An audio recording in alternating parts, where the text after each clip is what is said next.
네, 안녕하세요. 모카 김한영입니다. 드디어 공개됐어요. 제네시스 첫 번째 전용 전기차 GV60이 드디어 공개됐습니다. 오래 기다렸죠? 그동안 영상을 몇 개 내보냈는지 몰라요. 저희 영상 보면 야, 몇 개야? 야, 조회수 쏠쏠했네. 쏠쏠했네. 이번에 사진이 공개됐는데 충격적입니다. 역시 차는 노란색이 진리지 하는 생각이 들기도 하면서 이게 좀 동그랗게 생기니까 귀여워요. 그냥 병아리 같아. 내 취향이야. 근데 구성에서 너무 아이오닉이 떠오르는데 약간 그런 면 있고요. 외관은 전체적으로 봤을 때 느낌이 약간 EV6? 뭐 이런 느낌이 들기도 하는데, 자, 오늘은 GV60에 대해서 살짝 살펴보도록 하겠습니다.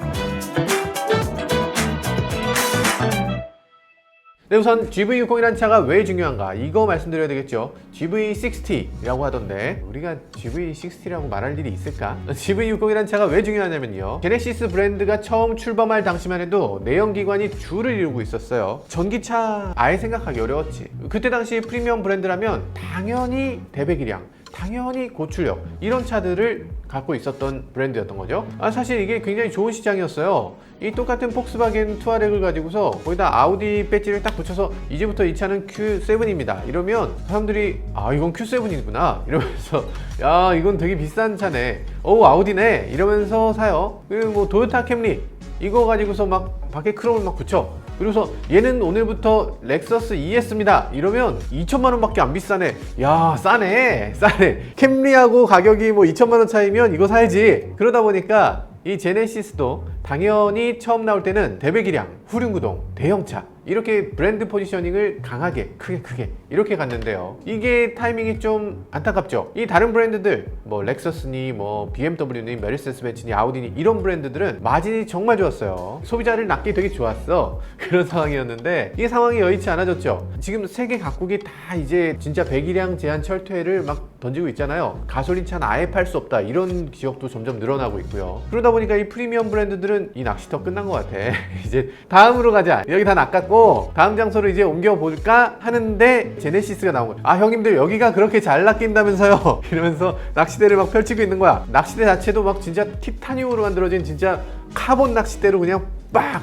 야, 조금 늦었죠. 아직 낚이긴 잘 낚이는데 조금 늦었어요. 요즘 제네시스 보면 일단 판매량 높습니다. 근데 중국 안 되죠. 미국 어려워. 그러니까 이게 선진 시장에 들어가야 되는데 선진 시장은 지금 생각의 방향이 완전히 바뀌었습니다. 이제 당연히 전기차로 넘어가는 시대다라고 다들 생각하고 있어요. 요즘 들어서 제네시스 보면 너무 잘 만들어서 더 안타깝기도 합니다. 대배기량 후륜구동차 이 터에 진작에 들어와서 한 판 딱 붙어줬어야 되는데, 이게 자동차라는 건 이게 시간, 때, 분위기, 뭐 패션 이런 것들 모두 종합적인 집합체라서, 게다가 또 국가 브랜드 이미지까지도 거기에 얹혀지는 거기 때문에 사실 그렇게 만만한 일이 아니었겠지만 어쨌든 지금 제네시스 좀 아쉽긴 합니다. 전용 파워트레인 같은 거 많이 만들고 있잖아요. 2.5 터보, 3.5 터보, 뭐 디젤 직렬 6기통 이런 것들 새로 내놓자마자 요거 좀 힘들겠어 이런 상황이 된 거죠. 1세대만 나오고 그냥 사라진다, 이런 일이 현실이 되는 건가? 여튼 제네시스 브랜드의 새로운 포지셔닝이 필요한 상황인데요. 그러다 보니까 하이브리드, 플러그인 하이브리드를 그냥 건너뛰고 전기차로 바로 점프업 하겠다는 그런 분위기인 거죠. 그 첫 번째 전용 전기차가 바로 GV60이 되는 거고요. 이 차가 제네시스의 상징적인 자동차가 될 걸로 믿어 의심치 않습니다. 네, 쓸데없는 얘기가 길었는데요. 일단 제네시스 GV60 이름부터 살펴보면요, 기존까지는 GV 하면 SUV이기 때문에 이 차를 GV라는 이름을 붙이는 것이 합당한가? 라는 얘기들이 있었어요. 근데 GV의 V는 SUV를 뜻하는 게 아니라 버사티를 뜻하는 거예요. 다재다능한 차는 V다. 아니, 그러면 제네시스 G80은 다재다능하지 않나? 아무튼 네, 다재다능하다 이런 의미는 이렇게 SUV적인 자동차 아니면 CUV적인 자동차 에 두루 쓸 수 있는 그런 이름이라고 합니다. 그리고 숫자는 60이니까 가장 숫자가 작아서 차가 작다라기보다는 더욱더 다이나믹하고 역동적인 이미지를 갖고 있다라는 의미에서 작은 숫자를 붙였다고 합니다. 어쨌든 제가 얼마 전에 뉴욕 허드슨 야드에서 이 차 직접 보고 앉아보고 인터뷰도 하고 왔는데요. 이거 마스크 안 쓴 모습을 보니까 조금 진짜 옛날 같네. 제네시스 민트죠. 이 차의 양산형 모델이다 이렇게도 얘기하는데요. 그러면 민트하고 지금 GV60하고 얼마나 비슷한가? 하나도 안 비슷하네. 전혀 비슷하지 않습니다. 이 공통점이 하나도 없어요. 이 앞모양이 약간 미끈한 거, 조금 전면부가 좀 약간 좀 어색한 이런 느낌이 드는 거, 요게 비슷한 정도? 뭐 시트로행의 카투스 약간 그런 것 같긴. 아니야 전혀. 약간 둥글다. 이 램프가 윗부분 램프만 보면 약간 날카롭다, 그리고 색깔이 노랗다, 뭐 이런 정도지. 에이, 시트로행은 너무 같다. 기아 EV6 측면 봤을 때 이 윈도우 라인 같은 게 이렇게 치켜 올라가는 거나 약간 후면을 보면 약간 EV6가 떠오르긴 하는데, 일단 플랫폼이 같으니까 약간 비율적으로 EV6를 떠올리시는 분들이 계실 것 같긴 합니다. 아무래도 EV6 제가 계약했는데 제네시스가 EV6 닮았다 그러면 기분이 좋습니다. 왜냐면 제네시스가 아무래도 더 비쌀 거니까. 어쨌든 예쁘네요. 아이오닉은 저한테는 조금 거칠었어요. 너무 차가 각지고 좀 저한테는 저건 너무 세다, 내가 도저히 못하겠다 느낌이었는데, 얘는 충분히 괜찮은데? EV6하고 둘을 놓고 되게 고민하게 될 것 같은 그런 디자인이기도 하네요. 이 현대차 쪽에서는 이 디자인 콘셉트에 대해서 이렇게 얘기합니다. 전체적으로 역동적인 우아함, 에스레틱 엘레강스를 바탕으로 했대요. 그래서 쿠페형 CUV 스타일을 갖고 있다라고 합니다. 기존까지 쿠페형 CUV란 말을 그렇게까지 적극적으로 사용하지 않았는데, 이렇게 보니까 우리나라에도 이제 쿠페형 CUV가 좀 대세가 되려나? 이런 생각이 들기도 하네요. 우선 전면부부터 보면요, 전면부는 지금 이 쿼드 램프, 제네시스 두 줄 램프는 정말 잘했네요. 각각이 4개의 램프가 들어갑니다. 4개의 램프가 총 4개이기 때문에 16개 램프가 있는 거야? 어떤 식으로 켜지게 될지는 좀 더 봐야 될 것 같네요. 크레스트 그릴은 완전히 바뀌었습니다. 기존에 있었던 크레스트 그릴이 방패 모양의 느낌이었다면, 윗부분의 크레스트 그릴은 크레스트의 느낌만 줬고요, 아래쪽에 그릴을 별도로 가져갔는데, 이것도 또 현대차는 크레스트 그릴이라고 말을 합니다. 그 어떤 형상에 이름을 붙였으면 그 형상이 어느 정도는 공통적인 면을 가져가면 좋겠어요. 맨날 완전히 다른 걸 놓고서 같은 이름을 붙이니까 그러면 그 이름에 대한 의미가 점점 희석되는 게 아닌가, 그런 생각이 듭니다. 이것도 크레스트 그릴이라고 그러면 어떡해, 너무 다른데? 그것만 바뀐 게 아닙니다. 엠블럼 자체도 바뀌었어요. GV60 후드에 붙어있는 요 제네시스 엠블럼 자세히 보면 조금 다릅니다. 이 제네시스 엠블럼이 새롭게 최초로 적용됐다고 하는데요, 많이 바뀐 건 아니고요, 기존 엠블럼의 두께를 80% 가까이 줄였다고 해요. 그러니까 기존에 약간 볼록했는데 이걸 납작하게 했다는 거지. 원가 절감? 아니에요, 원가 절감 아니고 약간 요게 납작하게 하는 게 요즘 추세예요. 그 엠블럼 자세히 보면요, 기요세 패턴을 입혔다고 해요. 시계에서 봤던 그 느낌이니까 이 아날로그 감성 그리고 첨단 기술의 융합을 강조했다, 그런 의미로 이 기요세 패턴을 넣었다고 합니다. 그리고 제네시스 최초로 후드, 팬더를 이걸 하나로 붙였다고 해요. 그건 아이오닉도 그렇잖아. 제네시스가 아이오닉 스타일로 바뀌었어요.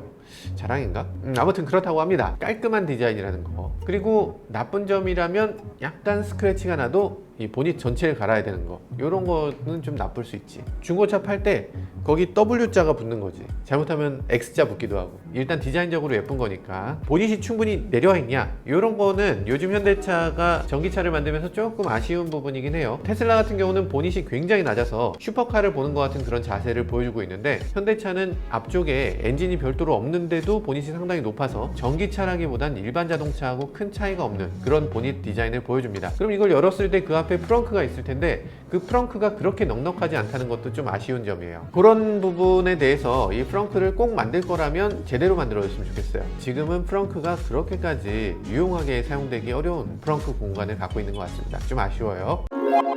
자, 전체적으로 봤을 때 A필러, B필러, C필러까지 전부 다 블랙 하이그로시를 사용하고 있어서요, 루프가 하늘에 떠 있는 것 같은 플로팅 타입의 루프를 사용하고 있습니다. 자, 이런 루프 디자인이 요즘은 대세니까 뭐 당연한 디자인이라는 생각이 들고요. 그리고 전반적으로 봤을 때 다른 차들은 크롬을 보통 이제 벨트라인 쪽에다가 많이 붙이게 되는데, 이 차는 희한하게 벨트라인이 아니고 이 루프 쪽에다가 크롬 라인을 붙여놨어요. 굉장히 독특하긴 하네요. 고성능 쿠페 스타일이라고 얘기를 하고 있어요. 고성능 쿠페 스타일이 라고 하기에는 제가 봤을 땐 좀 뚱뚱한 것 같은데, 직선적으로 정말 쐐기형으로 차를 만들었어야 되는데 빵빵하게 만들었는데, 이걸 왜 자꾸 다이나믹이라고 얘기하고 고성능 쿠페 스타일이라고 얘기하는지 잘 모르겠어요. 전체적으로 아이오닉 5하고 플랫폼이 같기 때문에 약간 이 통통한 느낌이 드는 거는 어쩔 수 없는 것 같아요. 현대차가 말하는 그 문장들하고 이 차하고 딱 맞는 느낌은 아닌 것 같아요. 그런데 그것보다 눈에 띄는 것은 이 휠입니다. 21인치잖아요. 일단 기본적으로 굉장히 큰 휠이고, 그 큰 휠이 지금 크게 크게 보이지가 않아요. 이 차가 휠하우스를 엄청나게 크게 뽑은 겁니다. 지금 옆면에서 보시면 이 차가 소형차처럼 보이시잖아요. 근데 소형차가 아니에요. 휠하우스를 크게 하는 게 사실 디자이너의 어떤 로망 같은 거거든요. 휠하우스만 크게 해도 차가 스포티해 보이고 정말 잘 달리는 차처럼 보이고 강조되고 있는 것 같아요. 21인치 휠이면 승차감이 엄청나게 나쁘겠네요 라고 얘기하실 수 있는데 그렇지 않습니다. 휠이 커지고 그리고 타이어까지 커지면 승차감이 그렇게 나쁘지 않아요. 이 차의 타이어 수치는 정확하게 나오지 않았지만 아이오닉을 보면 이 편평비가 45예요 45가 된다고 하면 사실은 그렇게까지 승차감이 나쁘지 않다라고 예상할 수 있겠죠. 측면 손잡이가 없는 게 차가 더 미래적으로 보여지게 하는 것 같아요. 손잡이가 이렇게 튀어나오지 않고 차체에 이렇게 매끈하게 들어간 거, 요거 굉장히 멋진데요. 이걸 오토 플러시 아웃사이드 핸들이라고 얘기하는데 좀 더 첨단적인 느낌이 나고 기능적으로도 편리할 것 같아요. 요 아래쪽에 이렇게 크롬으로 이렇게 쭉 튀어나온 요게 무슨 의미가 있나 하고 생각했는데 요게 은근히 있음으로 해서 차체 뒷부분이 이렇게 마치 컨버터블 차량의 후면을 보는 것 같은 위쪽과 끊어주는 역할을 해줘서 좋게 보이기도 하네요. 요거 없었으면 되게 밋밋했을 것 같고 요 액센트가 되게 재밌는 액센트인 것 같은데요. 이 뒤쪽이 해치로 이루어져 있잖아요. 문이 트렁크가 이 뒷부분만 열리는 게 아니고 후면 유리 전체, 이 전체가 한꺼번에 올라가니까 수납하는 데도 더 유리할 것 같고 편리하게 사용하면서 스타일리시한 면도 놓치지 않은 그런 자동차라는 생각이 들기도 합니다. 근데 이런 해치백 스타일의 자동차가 우리나라에서 인기가 그렇게 높지 않았는데 살짝 그건 좀 걱정되긴 하네. 어쨌든 뒷면에서 봤을 때 이 부분은 되게 좋아 보이는데 날개가 무슨 포르쉐에서 이렇게 뒤쪽에 덕테일 같은 그런 느낌이 들 정도로 굉장히 과격하게 튀어나와 있어요. 전기차에 굳이 퍼포먼스적인 요소를 넣었어야 됐나 하는 생각이 들긴 하는데 어쨌든 저는 좋아 보입니다. 저는 이런 퍼포먼스 요소 좋아하니까. 브레이크를 밟았을 때 이 하이 포지션 스톱 램프가 들어오겠죠. 다른 제네시스는 가장 높은 곳에 램프가 들어오잖아요. 근데 얘는 날개 전체를 램프 요소로 사용하고 있어서 브레이크가 들어올 때 더 멋질 것 같이 생각되기도 합니다. 확실한 퍼포먼스 카의 느낌을 자아내고 있는 것 같네요. 특이한 점은 지금 충전구가 후면 쪽에 있어요. 이 충전구의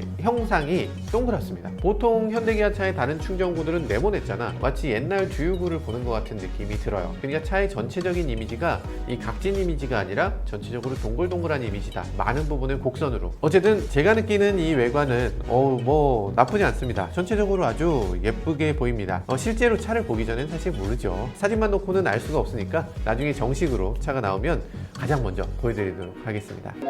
자, 그럼 실내를 한번 볼까요? 실내를 보면요, 일단 색깔이 굉장히 독특하네요. 이 파란색, 와, 이거 진짜 과감합니다. 프리미엄 자동차들 중에서도 일부 차량만 선택할 수 있었던 이렇게 과감한 컬러를 전체적으로 사용한다. 와, 진짜 프리미엄 컬러입니다. 진짜 프리미엄 컬러라서 대중 브랜드에서 있기 어려운 그런 컬러고, 바깥 차체 색깔의 그 형광색, 완전히 노란 형광색을 이 실내에 이런 스티치에다가 적극적으로 활용해 놓은 것도 아주 묘하네요. 전체적으로 두 줄이니까 이 두 줄이라는 걸 강조하고 싶었던 것 같아요. 그래서 스티치도 이렇게 강조를 하면서 그걸 좀 튀게 할래, 이런 식으로 보여지게 한 것 같기도 하고, 이 도어 손잡이 쪽에 보면 두 줄의 라인이 이렇게 지나가요. 부분적으로 이 두 줄 라인이 곳곳에서 눈에 띕니다. 전체적으로 봤을 때 가장 눈에 띄는 건 뭐니 해도 바로 이 기어 시프터인 것 같습니다. 기어 시프터 당연히 원래 돌리는 타입이었잖아요. 돌리는 타입의 시프터를 사용하는 거, 이거 별 문제 없었는데 거기서 한 단계 더 나가서 더 멋있게 구형으로 바꿔서 이걸 크리스탈 스피어라고 하는데, 예전에 제가 뉴욕에서 보고 온 그 민트에 들어가 있었던 그게 바로 여기에 양산형에 들어가게 된 것 같습니다. 시동이 꺼져 있을 때 여기 무드등이 들어온다고요. 근데 구형 크리스탈 스피어가 보이는 상황이 언제인가, 이게 조금 묘합니다.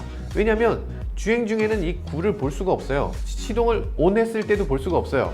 그냥 제껴지는 거야. 시동이 켜지기 전에 잠깐 보여지는 게 이 크리스탈 스피어입니다. 그래서 항상 제껴져 있는데 너무 보여지는 상황이 적지 않나? 뭐 이런 생각이 들기도 해요. 차를 굳이 시동을 끄고 차 안에 계속 앉아있을 상황, 그렇게 많을까? 약간 저게 필요했나 싶은 생각이 들긴 하는데 별로 필요 없지만 그럴 때 넣어주는 게 바로 럭셔리. 그게 럭셔리죠. 어쨌든 평소에는 이렇게 구 모양이다가 이렇게 시동을 딱 거는 순간에 이 구가 회전하면서 이 다이얼로 바뀝니다. 이게 바뀌는 순간 굉장히 미래적인 느낌이 들 것 같은 생각이 들기도 해요. 사실 제규어 랜드로버에서 예전에 시프터를 다이얼형으로 했을 때 다이얼 시프터가 들어가 있다가 시동을 걸면 쭉 올라오는 그런 모습을 보여주기도 했죠. 그때 어떻게 느꼈냐면 그렇게 썩 좋게 느끼진 않았습니다. 왜냐하면 그 시승 차가 동료 기자가 시승하고 있을 때 톨게이트에서 시동이 꺼졌어. 그게 시동이 꺼지니까 바로 쑥 들어가는 거예요. 근데 중립을 넣어야 되잖아. 이게 들어가고 나니까 중립을 못 넣는 거야. 그래서 중립을 못 넣어서 그걸 밀 수도 없는 거예요. 견인하는 게 너무 힘들었었던 상황. 시동 꺼진 것도 문제지만 그러고 나서 중립을 못 넣는 문제가 있었는데 얘는 어떻게 그걸 극복하려나. 아무튼 요게 이 시프터를 굳이 숨겨버리는 게 옳은 선택인가 라는 생각을 살짝 그때는 했어요. 그때는 그 브랜드였으니까. 근데 제네시스는 뭐 시동 꺼지는 일이 없겠죠. 시동 꺼지거나 뭐 그런 거 걱정 안 해도 될 것 같습니다. 품질의 현대차, 품질의 제네시스니까 네, 당연히 그런 거 없겠죠. 없을 걸로 믿습니다. 그러면 이걸 왜 돌아가겠나? 이 전기차 시대엔 이런 게 조금 필요하긴 합니다. 왜냐하면 이게 차가 지금 달릴 수 있는 상황인지 아닌지, 이거 시동 버튼을 눌러도 차에서 뾰로롱 하고 그냥 끝나잖아요. 다이얼이 아예 사라져 버리면 지금 시동이 꺼져 있는 상황이구만 하고 버튼을 눌러서 시동 걸고 가야지, 이렇게 할 수 있다는 거예요. 자, 그러면 이 사진은 조금 이상하죠. 이 사진에서 지금 봤을 때는 지금 불 다 들어와 있는데 이게 구 모양이에요. 그럼 이게 아마 액세서리 온 상태가 있고 한 번 더 눌러서 완전히 주행 가능한 상태가 있다, 이렇게 구분되어 있는 것 같네요. 구분되어 있을 때 완전히 주행 가능한 상황이 되면 이게 구 모양이 나와서 다이얼을 할 수 있게. 뭐 어떤 사람들은 굉장히 편리하다고 하는 사람들 있을 것 같고요. 어떤 사람들은 오히려 번거롭다고 하시는 분들이 계실 것 같아요. 아마도 이 부분이 옵션으로 선택할 수 있다면 저라면 굳이 옵션으로 넣을 것 같지는 않습니다. 다이얼 부분, 그리고 앞에 커맨드 부분이 공중에 떠 있긴 합니다. 공중에 떠 있는데 요게 지금 오목한 건지 아닌지 이 사진으로 봐서는 알 수가 없는데, 오목한 건 좀 그만해 줬으면 좋겠어요. 예를 들어서 아이폰을 쓰는데 아이폰의 면이 이렇게 오목하다고 생각해 보세요. 이거 쓰기 편한가? 아니면 노트북에 터치패드가 이렇게 오목하게 파여 있으면 이거 사용하기 편할 건가? 그런 거 한번 생각해 보실 필요가 있는 것 같아요. 글씨를 써야 되는데 오목하게 만드는 건 어떤 의도인지 잘 와닿진 않더라고요. 자, 어쨌든 그런 느낌이 있고요. 좋은 점은 커맨드 다이얼인지 MMI인지 아이드라이브인지 모르겠지만 요 앞에 있는 제네시스 드라이브, 이런 커맨드를 조절하는 이런 다이얼과 그 밑에 있는 기어 시프터, 이 두 개의 디자인이 완전히 다르기 때문에 이게 혼동될 가능성이 거의 제로라는 거, 요거는 굉장히 좋게 보입니다. 네, 전체적으로 느낌이 아이오닉하고 비슷하다는 생각을 떨칠 수가 없는데요. 그럼에도 불구하고 굉장히 많은 부분이 다릅니다. 일단 핸들 부분을 보면 핸들에서 왼쪽 오른쪽 완전히 다른 느낌이 드는데요. 그리고 왼쪽에 드라이브 모드가 있는 거, 요거는 같고요. 오른쪽에 부스트 모드가 있는 것도 재밌네요. 부스트 모드를 누르게 되면 현대차에 NGS 모드가 있는 것처럼 이렇게 출력을 조금 높여주는 기능이겠거니, 이런 생각이 들기도 합니다. 굉장히 잘한 일인 것 같아요. 그리고 전체적으로 드라이브 모드도 핸들에 붙어 있는 거, 주행에 관련된 거 핸들에서 손 떼지 않고서 이렇게 조작할 수 있게 한다, 이런 거 좋아 보이고, 그리고 오른쪽에 보면 터치를 할 수 있는 부분이 있는데 메르세데스 벤츠 같은 경우는 이 터치 버튼을 이용해서 오른쪽에 있는 터치는 오른쪽에 내비게이션 부분을 조작하게, 왼쪽에 있는 건 계기판 부분을 조작하게, 이렇게 터치 버튼을 양쪽으로 만들어 놓고 있는데 이건 오른쪽에만 있고요. 터치 버튼 역할을 할 수 있도록 한 걸로 보입니다. 그런데 거기에 하나 더 추가된 기능이 있는 것 같아요. 지문인식 버튼이 사실 이 차 안에 어디 있는지 모르겠거든요. 지문인식 기능을 핸들에다 붙여놓은 것 같이 보이기도 하네요. 기능적인 부분도 하고 지문인식도 하게 만들었다면 되게 좋아 보이는데요. 그러니까 차에 딱 탔을 때 굳이 키 없이 그냥 지문만으로 차를 탈 수 있고 시동도 걸 수 있다면 되게 좋을 것 같아요. 그리고 전체적으로 봤을 때 계기판 안에 있는 그래픽이 완전 바뀌었는데 지금 약간 유령 도시 같이 보이긴 하지만 계기판에 내비게이션이 전체적으로 나타나는 이런 그림이 보여지고요. 여기서 좌회전해라 우회전해라 이런 것들을 전체적으로 보여주는 이런 디스플레이가 드디어 나왔네요.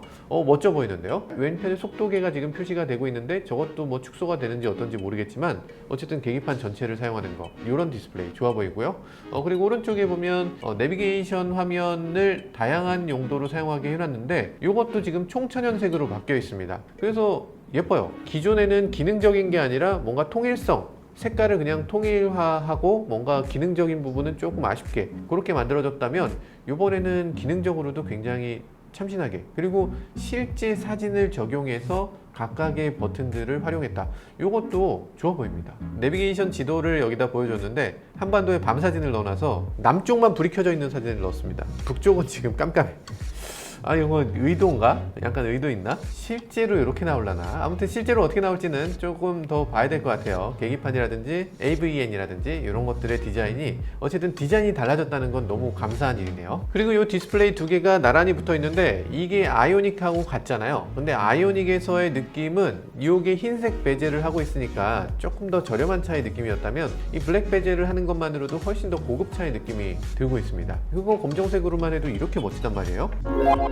실내를 보면 전체적으로 동글동글한 동그라미의 이미지가 너무나 강하게 듭니다. 기어 다이얼, 앞에 커맨드 다이얼, 그리고 옆에 있는 버튼들, 핸들에 있는 버튼들, 공조장치 다이얼, 테두리, 그리고 심지어는 콘솔 박스에 이 손잡이까지 동그라미를 해놨고 이 사이드 카메라 조절하는 조절 다이얼도 이렇게 동그라미 안에 들어있어요. 오른쪽에 동그라미는 이게 무슨 의미인가? 아무 의미 없는 동그라미가 오른쪽에 또 양쪽 좌우 내칭을 위해서 이렇게 만들어져 있기도 하네요. 도어 손잡이까지 심지어 동그라미야. 모든 게 동그라미네요. 독특하기도 하고 재밌기도 합니다. 후측방 카메라를 지금 이런 식으로 붙여놓고 후측방 카메라에 디스플레이를 여기다가 얹혀놨는데 이것도 아이오닉보다는 훨씬 더 차에 결합되어 있는 느낌이 들기도 해서 훨씬 나아 보이기도 합니다. 다만 이제 디스플레이라는 거는 생각보다 시선을 많이 뺏기기 때문에 이거보다 조금 더 낮춰줬으면 좋지 않았을까, 그리고 디스플레이 크기를 좀 더 줄였어야 되지 않았을까, 뭐 이런 생각이 들기도 하는데 뭐 기우겠죠. 오랫동안 운전해보면 아마 그렇게까지 거슬리진 않을 것 같습니다.